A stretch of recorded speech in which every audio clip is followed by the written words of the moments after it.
The following clip is from a book review and analysis video I made on Up From Slavery by Booker T. Washington. The book is an autobiography telling the story of how Washington, who was born a slave, rose up from slavery while helping his fellow freed slaves become freer still through education and hard work. It is full of wisdom regarding the history of slavery, the value of education, the power of merit, and how to effectively improve race relations, among other things. I think of Washington as an American hero, whom we should all look up to today for guidance in these divisive times.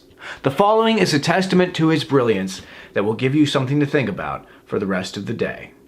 Now, this next passage has to do with rich people. I just think it's a very interesting passage to think about because all day long, even I find myself demonizing certain rich people. Jeff Bezos, Bill Gates, I'm just like, why don't you, help people? Why don't you, all these businesses have been shut down across the country. Why don't you just donate money to these different businesses? And they literally have the money to keep everybody in America financially afloat. That's how much money these guys actually have. And I'm just like, why aren't you helping people? Why aren't you doing more?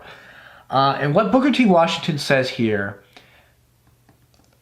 is very important to keep in mind whenever you find yourself demonizing people that have more than you and wondering why they don't do what you would have them do. My experience in getting money for Tuskegee has taught me to have no patience with those people who are always condemning the rich because they are rich and because they do not give more to objects of charity.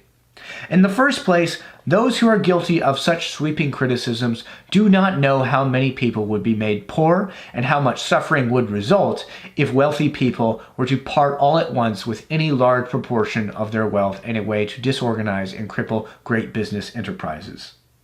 Then very few persons have any idea of the large number of applications for help that rich people are constantly being flooded with. I know wealthy people who receive as many as 20 calls a day for help. More than once, when I have gone into the offices of rich men, I have found half a dozen persons waiting to see them, and all come for the same purpose, that of securing money. And all these calls in person, to say nothing of the applications received through the mails. Very few people have any idea of the amount of money given away by persons who have never permitted their names to be known. I have often heard persons condemned for not giving away money, who, to my own knowledge, were giving away thousands of dollars every year so quietly that the world knew nothing about it. Something to keep in mind the next time you see a rich billionaire living it up and you wonder, why aren't you doing anything for all the poor people out there? They very well may be. You just don't know about it.